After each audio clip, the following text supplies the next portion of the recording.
Hi, I'm Matt Payne, and welcome to 20th Century Revolutions. Episode 2.3, The Veiled Protectorate. Last time, we introduced Sultan Abdul Hamid, whose repressive, autocratic regime will do more than any other factor to help bring together the incredibly diverse coalition that will launch the constitutional revolution of 1908. And in order to fully grasp why Abdul Hamid became the Red Sultan, we must first appreciate the acute state of crisis within the Ottoman Empire at the time in which Abdul Hamid ascended to the throne. Now, at this point, we have talked at length about the Great Eastern Crisis, but for Ottoman statesmen, Abdul Hamid first among them. The worst part about this terrible sequence of events, which were set off by the uprisings in the Balkans, and which ended with the unequivocal defeat at the hands of the Russians, was the devastating sense of humiliation at losing so much territory in such a short period of time. Because it is one thing to face off against Serbian rebels or a powerful Egyptian pasha and be forced to offer autonomy under Ottoman suzerainty, or even to have to give in to rebellious Greeks as they demand a small independent territory on the western outskirts of the empire. But it is something entirely different to have nearly all of the territory of Ottoman Europe be snatched away and carved up into independent nation-states and autonomous units under European oversight within one sweeping agreement.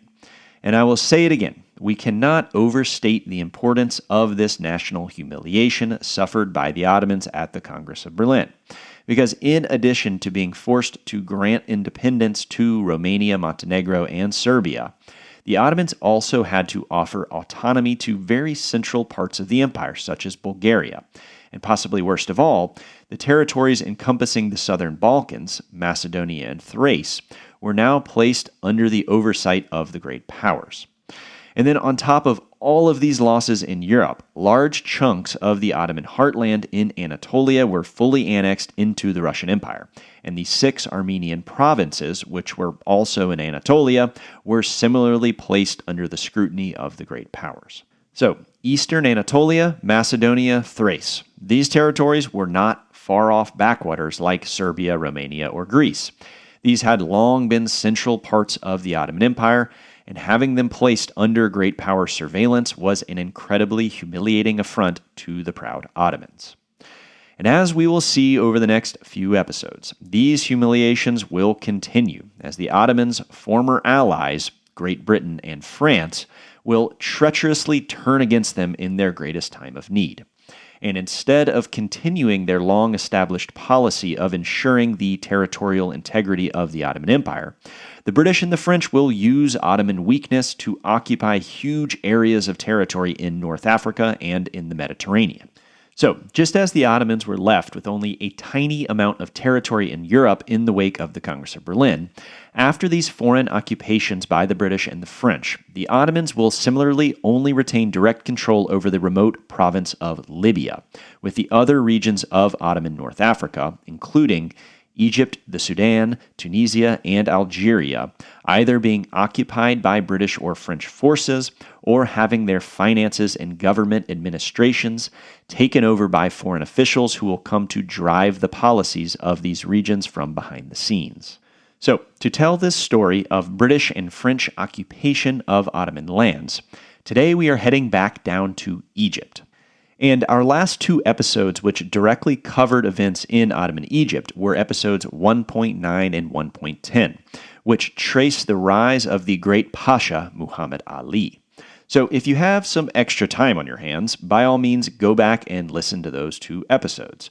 But here is a refresher to get you caught back up. So, you may remember that in the early 1800s, Muhammad Ali had risen from being a small-time tobacco farmer in eastern Macedonia to being the absolute ruler of Egypt and the Sudan. And by the mid-1820s, Muhammad Ali had firmly entrenched himself in North Africa. However, the Pasha knew that the Sultan was only biding his time until he felt powerful enough to depose Muhammad Ali. So in the aftermath of the Greek Revolution, Muhammad Ali decided to launch a preemptive strike against the Sultan in order to ensure his indefinite security as ruler of Egypt. And so Muhammad Ali sent his always capable and always ruthless son, Ibrahim, to invade Ottoman Syria. And then Ibrahim would surprise even the Pasha himself when he began to score one victory after another against the Sultan's armies until he threatened to march on Constantinople. And this near collapse of the Ottoman dynasty at the hands of Muhammad Ali and his son Ibrahim set off an international crisis that would sharpen the so-called Eastern Question, which was basically, what are we going to do about the collapsing Ottoman Empire? This standoff between Muhammad Ali and the Sultan culminated in the so-called Oriental Crisis of 1840, in which the British bombarded the eastern Mediterranean port towns of Beirut and Acre, so as to prevent the collapse of the Ottoman dynasty. Now, the British saved the Ottoman dynasty from Muhammad Ali primarily because they thought that their collapse would likely lead to the imperial expansion of Russia at Ottoman expense, a situation the British wanted to avoid at all costs. So the British put Muhammad Ali back into a box, but Muhammad Ali was able to negotiate the establishment of his hereditary rule over Egypt and the Sudan.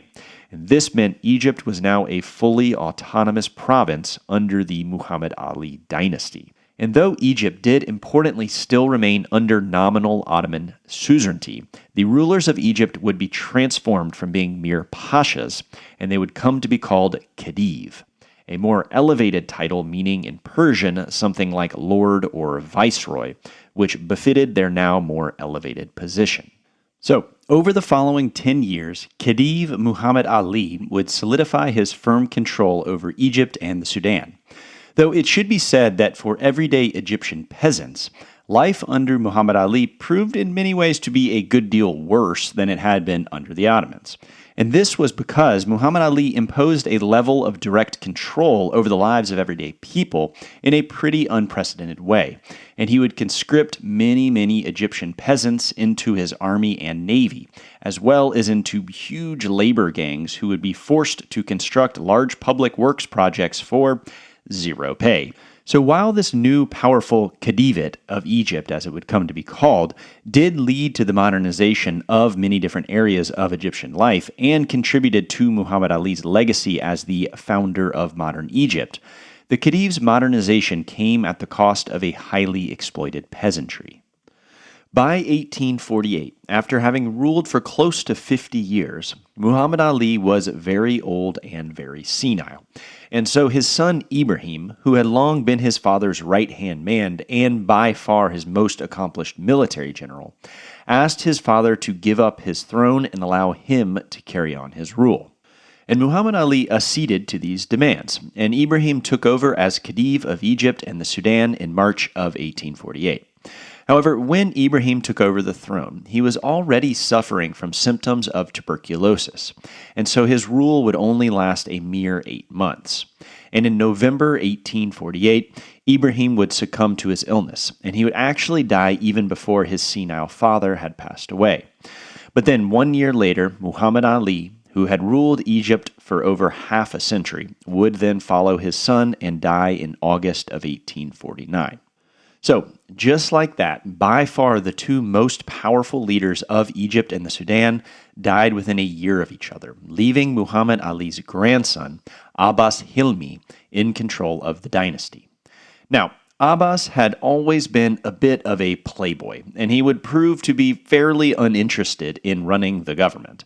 So, under Abbas, many of Muhammad Ali's modernization projects would either be stopped or actually reversed, as Abbas closed schools and factories, reduced the size of the military, and abolished many of his father's trade monopolies. But even though Abbas undoubtedly led the empire into a period of stagnation, it is hard to objectively assess his reign because a lot of his legacy stems from the bad impressions he made on Westerners. Because unlike his grandfather, Abbas would be very standoffish towards Western Europeans, who were all hoping to get rich quick in Egypt, and he kicked out a lot of foreign business that had grown up under Muhammad Ali's Western-facing regime. But this antagonism in Egypt towards the West would reverse almost immediately when Abbas was assassinated by two of his slaves, allegedly in revenge for the brutality with which he treated his large staff of servants. And upon the death of Abbas, Muhammad Ali's fourth son, Said, took over in 1854. And just a few months after being declared Khedive, Said would be approached by a French diplomat and businessman named Ferdinand de Lesseps, who proposed the creation of a canal which would cut through the small land bridge called the Isthmus of Suez, and which would connect the Red Sea to the Mediterranean Sea. For decades now, the French had been throwing around the idea of constructing this so-called Suez Canal. And as we know, the French had been very active in Egypt during Muhammad Ali's reign. And even though the great Pasha was always friendly towards French diplomats and adventurers, he never bit on the idea of creating a canal across the Suez. And then, during the reign of Abbas, the French were all but expelled from the country. So it would not be until 1854 that Ferdinand de Lesseps would convince the new Khedive, Said, of the potentially enormous benefits of connecting these two great seas and making Egypt a center of world trade. So, after 2 years of deliberations between Cairo and Paris, the Suez Canal Company was formed in 1858, and construction on the canal would begin a year later. And from this point, the foreign-operated Suez Canal Company would continue to control the Suez Canal for another 100 years, until Egyptian revolutionary nationalist Gamal Abdel Nasser claimed the canal for the Egyptian state and precipitated the Suez Crisis of 1956. But at first, control over the canal was split somewhat evenly between the French and the Egyptian Khedive. 50% of the Suez Company was held by private French investors, which included over 20,000 people, and then 43% of the company was held by Said's government in Egypt, with the remaining 7% being held by private investors scattered throughout the Ottoman Empire. So, I mean, yeah, that's a pretty good start. Construction on the canal would last for nearly 10 years, and by the time the canal was finally completed, Khedive Said would be long dead. But in the initial years of construction before Said's death, the Khedive approved the use of massive corvée labor gangs in which some 60,000 Egyptian peasants were forced to dig the canal by hand while receiving no pay for their incredibly arduous work. Now, when Said died, he was succeeded by his nephew, Ibrahim's son Ismail. And when Ismail took over in 1863, corvée labor was restricted somewhat, and the use of large machinery was introduced to the construction project. But this wasn't done out of any sense of humanitarianism or anything like that, and really it came about as a result of British pressure, because the British were getting a little bit jealous of the French, and so they wanted to make the project more expensive for the French. And a good way to make the project a whole lot more expensive was to force the French to have to actually pay their workers. And so the workers would now be paid. But even with these cynical labor reforms, by the time the canal was completed, the loss of life was immense, as tens of thousands of people died while working on the canal, whether from overwork or from disease or just from simple neglect. And some estimates put the number of dead at over 100,000. But whatever the number, the project of constructing the Suez Canal was a bit of a humanitarian catastrophe for the Egyptians living under the Khedive. Once the canal was completed, in the early years of its operation during the 1870s, by far the most trade coming through the canal was driven by the British, as the canal greatly shortened the trading routes to and from the British Imperial Raj in India. And as the Suez Canal became an increasingly integral part of their empire, the British began to see the many benefits of possibly gaining control of the Suez Canal Company. And then the British would find an opportunity to gain this control over the canal when the regime in Egypt under Ismail, much like their colleagues over in Constantinople, would in the 1870s become increasingly indebted to European investors. And the process by which the Egyptians became indebted to the Europeans would bear a striking resemblance to the way in which the Ottomans became indebted. Because much like Sultan Abdulaziz, who, by the way, was Khedive Ismail's cousin, had used European loans to fund his modernization projects that were at times just a bit too extravagant. The most visible example of this reckless spending was the Khedive's transformation of Cairo, which he sought to model off of Paris, as he knocked down entire neighborhoods to create wide boulevards with shops and cafes and ornate neoclassical government buildings. And essentially, Ismail wished to turn Egypt into a great power equal to France and Great Britain, and he felt that the best way to do this was to construct a bunch of awesome, fancy-looking buildings.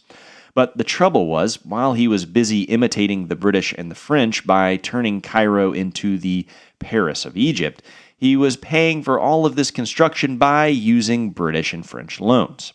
And then on top of this very expensive project to turn Cairo into the next Paris, Ismail had also, of course, dumped a whole bunch of money into constructing the actual Suez Canal and into building up the area around the canal, which would eventually become a fairly large city called Ismailia, named in honor of the Khedive.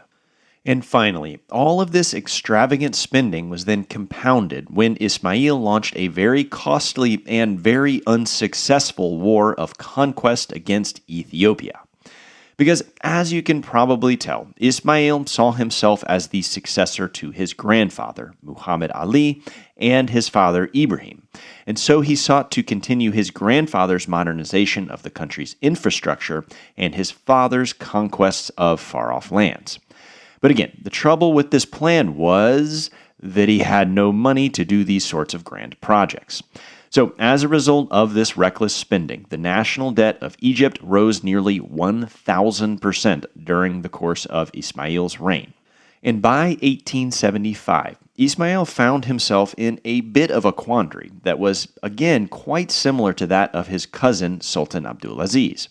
Because, as was the case over at the Sublime Porte, Ismail's debt was now 10 times that of his country's yearly revenue. So just shortly after the Ottoman Sultan declared bankruptcy over in Constantinople, the Egyptian Khedive would similarly be forced to default on his similarly unmanageable European loans. Then, in an effort to ease his financial burden and to temporarily appease his British financiers, Ismail agreed, while under significant pressure from Prime Minister Benjamin Disraeli, to sell the entirety of Egypt's share in the Suez Canal Company to the British government. And so, just like that, the Suez Canal was now fully owned and operated by British and French investors. And if Ismail thought that his sale of the Egyptian shares in the Suez Company to the British would prevent foreign intervention into Egypt's finances, well, he would soon be sorely mistaken. Because just a few months after basically selling off Egypt's national wealth, a European Commission would be created to oversee the management of Egypt's finances in order to ensure the repayment of their remaining European loans. And this would ultimately culminate in the appointment of a British finance minister and a French minister of public works. So, by 1878, the British and the French had essentially established complete control over the treasury of Egypt. Now, let's just take a step back for a second. 1878 was also the year of the Congress of Berlin, and the negotiations at the Congress had laid the groundwork for the creation of the Ottoman Public Debt Administration, which would play a very similar role to this commission in Egypt, overseeing Ottoman finances and demanding repayment of foreign loans. And then we haven't talked about this yet, but a similar process was also ongoing over in the Ottoman province of Tunisia, as France had also now taken control of the finances of that Ottoman province as well.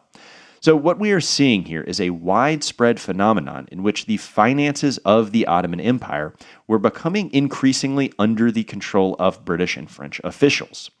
So while Ottoman statesmen were busy worrying about Russian military expansion into Ottoman territory, honestly what they should have maybe been even more worried about was British and French bankers slowly taking over the Ottoman treasury.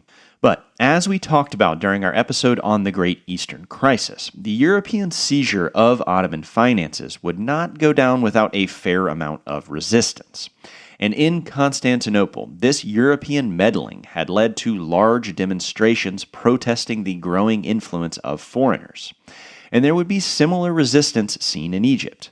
But whereas in Constantinople, this public pressure had led to Midhat Pasha's series of coups that would culminate in the ascension of Sultan Abdul Hamid and in the promulgation of the 1876 Constitution.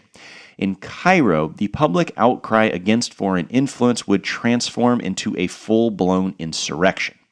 So let's talk about the Urabi Revolt, or as some have called it, the Urabi Revolution. Ever since the creation of Egypt's modern standing army under Muhammad Ali, the officer corps of the military had been dominated by officers who were not native to Egypt. As we know, Muhammad Ali had built an elite ruling class in Egypt basically from scratch, as he brought in people from all over the empire to serve under him, the idea being that these newcomers would have loyalty to Muhammad Ali and no one else, as he was their great benefactor in Egypt. Well, this policy extended to the military, and in building the officer corps of his army, Muhammad Ali had employed two strategies. First, he brought in Turkish-speaking officers from central parts of the Ottoman Empire. And second, Muhammad Ali also recruited the lower-ranking soldiers of the Mamluks, whose leaders had been massacred by Muhammad Ali during his Great Purge. And what mattered most was that both of these groups were foreigners, because the Turks were, well, Turks, and then most Mamluks were Circassians, who had been enslaved at a very young age and taken from their homeland around the Black Sea. So this officer corps came to be known as the Turco-Circassians, and over the following decades, both during and after Muhammad Ali's rule, these officers created an exclusive military elite, and they would specifically discriminate against native Egyptians, looking down on them for speaking Arabic and not Turkish, and just generally thinking of them as expendable peasant soldiers who were not fit to fill the higher positions within the officer corps. And over the years, many Egyptian soldiers would chafe under this discriminatory regime. And in 1879, amidst the crisis set off by the Egyptian financial collapse, one such disgruntled Egyptian soldier would harness this resentment and direct it towards the Khedive and his European bosses. Ahmad Urabi began his life as a soldier at the very young age of 13, when he enrolled in a military academy that had actually just been established in 1854 by Ismail's uncle, the former Khedive Said. And almost immediately, the young Urabi proved himself to be an incredibly gifted, precocious, and driven student. However, like so many other young Egyptian soldiers, Urabi quickly ran into the wall of Turco-Circassian prejudice amongst his superiors. But Urabi stood out amongst his peers, not simply as a result of his talent, but also due to his family's lineage, as both Urabi's father and mother could draw their ancestry back to the Prophet Muhammad, which in the Muslim world was quite a big deal. So with this elevated family history, Urabi would not take the slights of his foreign teachers and officers quite so mildly. And over the next 6 years, Urabi would diligently work his way up the ranks until he became the youngest colonel in Egyptian history, achieving the position at the age of 19. Now, as a native-born Egyptian, Ahmad Urabi was only able to gain this status because the Khedive Said had opened up the officer corps to non-Turkish-speaking soldiers. So Urabi was one of the very first Egyptians to be allowed into the officer corps. However, in 1863, just 3 years after Urabi's elevation to the position of colonel, Khedive Said, who had kind of been Urabi's hero for his egalitarian military reforms, sadly died. So, Said's nephew, Ismail, the future ruiner of Egyptian finances, took over as Khedive. And upon his ascension, Ismail quickly revoked his uncle's military reforms and reverted back to the tradition of excluding non-Turkish-speaking soldiers from the officer corps. And so, for the next 16 years, while Egypt was under the reign of Ismail, the extremely talented and extremely ambitious Urabi would not receive one single promotion. Along with being boxed out of a well-deserved promotion, during his career, Urabi would also have to bear a series of slights and dishonors that are symbolic of the plight of the Egyptian soldiery more generally. As an Egyptian officer, many of Urabi's colleagues and superiors, who were nearly all Turco-Circassians, resented Urabi's presence amongst them. And in 1867, Ahmad Urabi was elected to serve on an examination board who reviewed soldiers newly eligible for promotion. During one examination, Urabi's general asked him to falsify an exam result so as to ensure the promotion of a Turco-Circassian. But the proud Urabi refused, as he rightly saw this examination process as basically the one area in which the talent and merit of soldiers was actually taken into account. But when Urabi refused to falsify these exam results, his general reported him for disobeying orders. And even though he would eventually be pardoned, Urabi would be unable to serve in his post for 3 years because of this affront. Then, after Urabi was finally reinstalled as a colonel in 1870, he would be deployed in Ethiopia to fight in the aforementioned campaign that was as expensive as it was disastrous. And instead of conquering Ethiopia, the Egyptian army was handily defeated. And after losing this incredibly humiliating war, many Egyptian soldiers returned home only to find that they were being demobilized due to the ongoing financial crisis. And the real rub here was that as the Egyptian government began to tighten their belts and cut military expenditures, the Turco-Circassian officer corps largely just looked after themselves, and instead of cutting their own inflated salaries, they just fired thousands of common soldiers, most of whom were native Egyptians. And as part of this paring down of the military, Colonel Urabi was ordered to move his regiment to Cairo in order to be demobilized. But when Urabi reached Cairo, he found the city to be absolutely full of disgruntled Egyptian soldiers, all facing the prospect of unemployment and destitution. And then a very large group of these angry soldiers began to gather and protest outside of the Ministry of Finance. And somewhat inexplicably, the recently installed British finance minister then thought it would be a good idea to come out and address this crowd of irate soldiers. But boy, this was a pretty foolish thing to do, and somewhat predictably, the soldiers manhandled the British minister, allegedly pulling on his mustache and boxing his ears. But given the situation, the British minister was honestly pretty lucky that these desperate soldiers didn't do anything worse. And then, in the wake of this unrest in Cairo, the Khedive Ismail decided to use the riot as an excuse to get rid of this British finance minister, as well as his French minister of public works, arguing that he needed more control over his budget because clearly the austerity measures taken against the military were causing a good deal of unrest. But instead of giving in to these demands, the British and the French deposed Ismail and declared his son, Tawfiq, as Khedive in his place. And the 27-year-old Tawfiq was not at all happy when he received this news, and he allegedly boxed the ears of his servant, who told him that his father had been deposed and that he was in fact the new Khedive. Now, I don't know why, but it seems that everyone in Egypt at this time was just boxing each other's ears, left and right. And I'm not totally sure what that means, but it does sound like it would kind of hurt. And you can understand why Tawfiq might be a bit upset that he was now Khedive, because man was he in a tough spot. When the youngster Tawfiq took over, he was immediately caught between two completely irreconcilable forces, because at this point, not only were there these unemployed soldiers rioting in Cairo, but many powerful Egyptian notables were now also up in arms, protesting the way in which Tawfiq's father had basically sold the whole country off to the Europeans.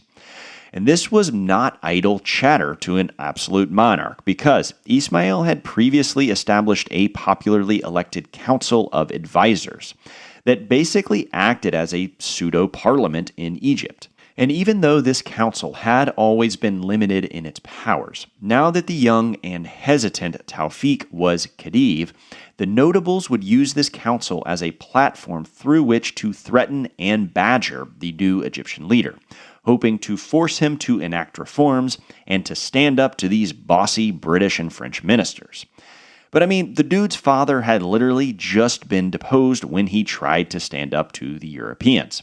So it was nearly impossible for Tawfiq to say no to any of the French and British demands.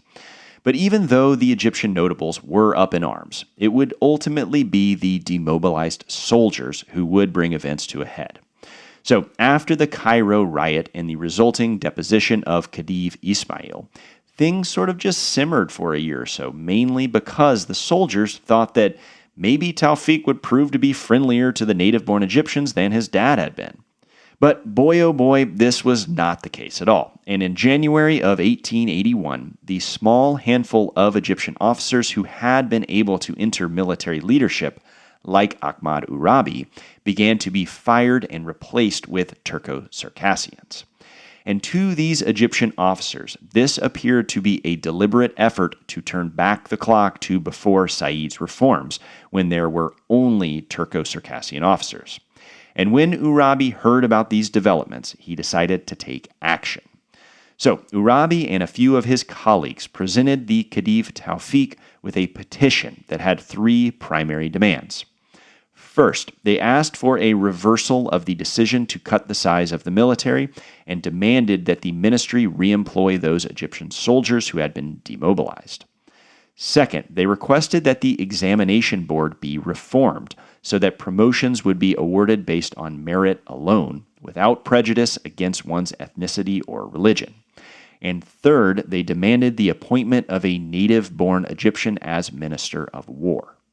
Now, while these demands might sound fairly reasonable to us today, within the context of Ottoman Egypt, this was nothing short of revolutionary.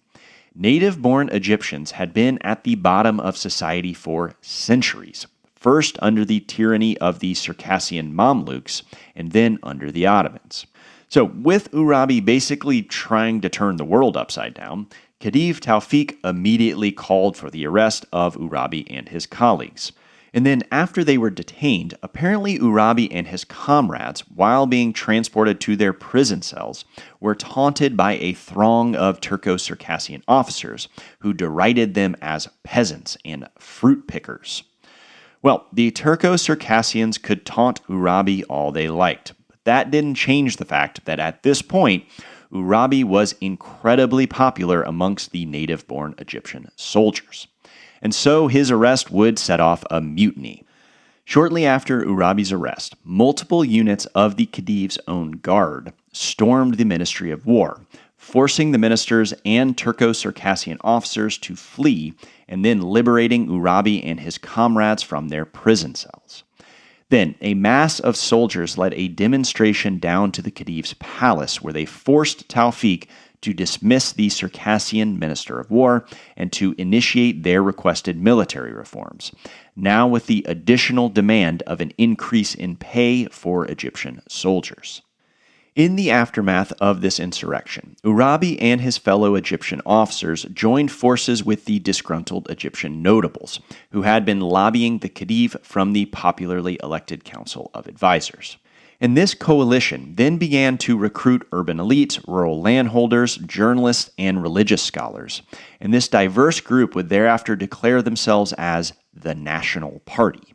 And the central demand of this National Party was the promulgation of a constitution and the convening of a parliament that would limit the powers of the Khedive and the French and British advisors who were driving his policies. And while pushing for these demands, the National Party would take as their slogan, Egypt for the Egyptians. Now, all of this sounds very nationalistic, and indeed, many Europeans at the time interpreted all of this as a nationalist uprising. However, it's not exactly right to call this a nationalist movement, because this was not some Balkan-style reawakening of Egyptian national consciousness, and at no point did this national party demand independence or anything like that. through this whole period, they continued to profess loyalty to the Ottoman Empire. And while the party included many native Egyptians, it also included within their ranks many other Ottomans of all stripes. So while this could be understood as like proto-nationalist, the real driving motivation here is to kick out all the foreigners and to end the dominance of Turco-Circassians within the officer corps and within the government administration. Now, the Khedive Tawfiq would try one last time to put an end to all of this madness as he tried to fire the new native Egyptian minister of war and to replace him with his brother-in-law, who was a Circassian. Well, at this point, the Khedive had no friends, so this only led to even bigger anti-government demonstrations. And then when Tawfiq went to summon his palace troops to maintain order, they declared their loyalty to Urabi. Like I said, the Khedive has no friends at this point. So, in February of 1882, Tawfiq was forced to promulgate a constitution and to appoint Ahmad Urabi himself as the Minister of War. So, Urabi was now riding very high. He had basically achieved all of his demands, and after having been snubbed out of a promotion for almost 20 years, he now found himself at the head of the Egyptian military. And then, shortly after becoming Minister of War, Urabi would force the Egyptian Prime Minister to dismiss the British Finance Minister and the French Minister of Public Works. But as the old Khedive Ismail had learned, this was one step too far for the British and the French.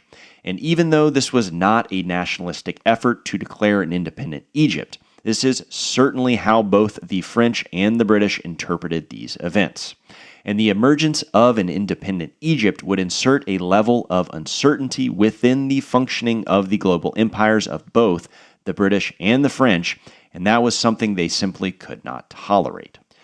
Initially, the British and the French would honestly bungle their efforts to maintain the status quo in Egypt, because they made it their primary goal to simply reestablish Khedive Tawfiq's firm control of the country.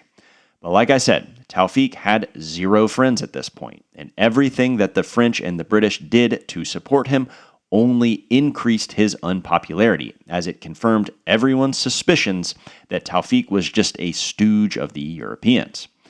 And then when the French and the British demanded that Tawfiq remove Urabi from office, Urabi just refused to be removed from office, showing that he was in fact the one now in control of Egypt and not Khedive Tawfiq. Now, having exhausted all peaceful measures, the British and the French resorted to sending a fleet of warships down to Alexandria, and young Tawfiq would take this opportunity to escape from Cairo and to hide out in Alexandria under the protection of the British and the French navies. With British and French gunboats ominously cruising off the coast of Alexandria, things finally came to a head when street fighting broke out between Egyptians and Europeans in the city. This unrest began as a small fight between an English resident and an Egyptian coach driver, but very soon a full-blown anti-foreigner riot broke out, leading to the destruction of thousands of homes, hundreds of injuries, and the deaths of at least 50 foreigners living in Alexandria. And even though Urabi would quickly dispatch thousands of troops to go and restore order in Alexandria, the European press, of course, portrayed these events as a ruthless massacre of countless Christians perpetrated by the evil Urabi and his fanatical Muslim army. And so, foreign residents began to evacuate Alexandria. And once these Europeans were gone, the British Navy began to threaten to bombard the city. But instead of backing down, Urabi used the thousands of troops he had just sent into Alexandria to fortify the city against foreign invasion. Now, all of this escalation would prove to be too much for the French, and they could not afford to be dragged into the costly quagmire that would be a prolonged war in Egypt. So they withdrew and left the British to deal with Mr. Urabi. And the British, for their part, also didn't really want to get dragged into a war either, and they definitely did not go into this wanting to occupy Egypt. They had always simply wanted a friendly Egyptian policy towards British trade interests, the continued operation of the Suez Canal, and an assurance that the Egyptians would pay off their debts. But as so often happens with these sorts of things, now that the British had been drawn into this standoff, it would be an affront to their Victorian sense of honor to back down to these lesser heathens. And so, on July 11th, 1882, the bombardment of Alexandria commenced, marking the beginning of what would come to be called the Anglo-Egyptian War. Now, what followed was a short and relatively small conflict in which the Urabi rebels never really stood a chance against the might of the British Imperial Army and Navy. And after 2 days of bombarding the city, the British Marines would occupy Alexandria. But that being said, the Egyptians did put up much stiffer resistance than the English expected that they would. And the British were consistently frustrated by the rebels in their effort to take Cairo, and they unsuccessfully tried to march on the capital for weeks. And so, being unable to march a straight line from Alexandria to Cairo, the Brits would be forced instead to attack the Suez Canal zone. And then, after inflicting heavy losses on the Egyptians, British troops took the canal and in the process finally opened up a clear road to Cairo. Once the British did take the Egyptian capital, they quickly captured Urabi and reinstated Khedive Tawfiq. However, to everyone's surprise, the British did not leave after doing this. After witnessing the intense level of anti-European resistance in the form of urban riots, army mutinies, and an insurrectionary war, the British were now under the belief that they had to assert some level of control over the Egyptian government in order to ensure the security of British subjects living in Egypt, and of course to also secure British economic interests in the country. So, the British Army would stay and continue to occupy Alexandria, Cairo, and the surrounding countryside. And then the British also appointed an array of advisors to essentially every level of the Egyptian government. And so began the British occupation of Egypt, which the British had kind of stumbled into. But this accidental occupation would end up lasting nearly 75 years. And it would not end until Gamal Abdel Nasser and his free officers launched a real-life nationalist movement that would eventually see the British Imperial Army fully driven out by 1956. And Nasser and his comrades would look towards Urabi's revolt as a source of inspiration as they launched their own revolution. Even though the Khedive remained in place, and even though Egypt would technically remain under Ottoman suzerainty, from this point on, Egypt was, for all intents and purposes, a British colony. And this strange arrangement in which the British ruled Egypt essentially through a large cohort of advisors who all just kind of creepily lurked in the background behind the scenes and told the Khedive and his ministers what to do, would come to be called the Veiled Protectorate. And even though this term is officially used to describe de facto British imperial rule specifically over Egypt, this idea of a veiled protectorate is honestly not a bad metaphor for understanding what's been going on throughout the entire Ottoman Empire. Because just as the British were sending their so-called experts down to Egypt to run the country from behind the scenes, the Russian Pan-Slavs were similarly manipulating the policies of the Principality of Bulgaria and its sister province, Eastern Rumelia, both of which were still under Ottoman suzerainty. And then, just as the British Army would continue to occupy Egypt for an indefinite period of time, the Austrian army would similarly occupy Bosnia-Herzegovina for an indefinite period of time, and this was also technically under Ottoman suzerainty.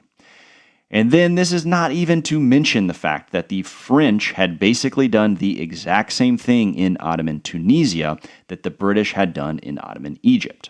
And over the coming years, the French would maintain an outward appearance of Tunisian sovereignty by leaving the local ruler in power, while at the same time a committee of French experts were really running the country from behind the scenes. And finally, the British and the French were controlling the finances of basically all of these areas.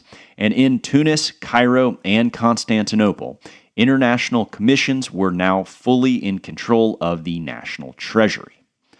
So here is the big picture. In the wake of the Congress of Berlin, the peripheral territories of the Ottoman Empire were basically being turned into one giant veiled protectorate by the great powers, as French and British and Russian and Austrian experts were now everywhere, operating behind the scenes, controlling the policies of local leaders. And the somewhat secretive nature of this great power influence will make it very hard to know who is really driving policy and to tell where foreign influence begins and ends.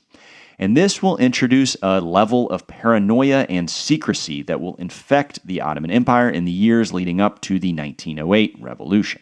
And for Ottoman leaders who had once taken great pride in their vast domains, stretching across 3 continents, they had now seen their empire pruned back by the insatiable appetite of European imperialism to such an extent that they had essentially been turned into a regional power of Western Asia.